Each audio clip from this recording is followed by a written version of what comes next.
ప్రజాప్రభుత్వంలో గౌరవ ముఖ్యమంత్రి రేవంత్ రెడ్డి గారి నాయకత్వంలో ఈరోజు ప్రజలకు ఇచ్చిన మాట నిలబెట్టుకుంటూ ముందుకు పోతా ఉన్నాం.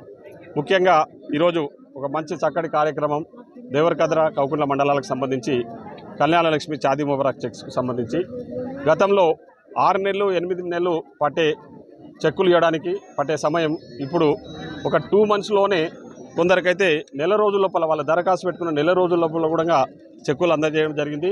ఈరోజు దేవరకద్ర మండలానికి సంబంధించి 125 చెక్కులను దాదాపు 1,25,00,000, అదేవిధంగా కౌకుంట్ల మండలానికి సంబంధించి ఒక 25 లక్షల రూపాయల చెక్కులను అందరికీ కూడా అందజేయడం జరిగింది. ముఖ్యంగా మహిళా తల్లుల పేరు మీదే ఈరోజు చెక్కులన్నీ కూడా ఇష్యూ చేయడం జరిగింది. వాళ్ళందరూ కూడా చాలా సంతోషం వ్యక్తం చేస్తూ ఉన్నారు. ముఖ్యంగా మా ప్రజాప్రభుత్వంలో ఇచ్చిన మాట నిలబెట్టుకొని ఈరోజు సన్న బియ్యము, రేషన్ కార్డ్సు, అదేవిధంగా ఇందిరమ్మ ఇండ్లు ఈరోజు ప్రజలందరూ కూడా చాలా సంతోషం వ్యక్తం చేస్తూ ఉన్నారు. ముఖ్యంగా ఈరోజు మన బడ్జెట్లో మన గౌరవ ముఖ్యమంత్రి గారు ఒక ప్రత్యేక పథకాలను కూడా కొన్ని ప్రవేశపెట్టడం జరిగింది.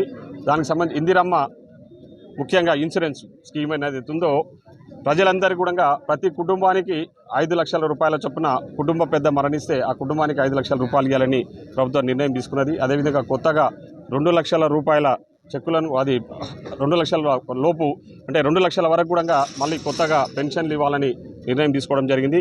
ముఖ్యంగా స్టూడెంట్స్కు సంబంధించి స్కూళ్ళల్లో మార్నింగ్ బ్రేక్ఫాస్ట్ కూడా పెట్టాలని రేపు అకాడమిక్ ఇయర్ నుంచి అది స్టార్ట్ చేయబోతా ఉన్నాం. అదేవిధంగా ఇంటర్మీడియట్ స్టూడెంట్స్ అందరికీ కూడా మధ్యాహ్న భోజన పథకాన్ని కూడా ప్రవేశపెట్టడం జరిగింది.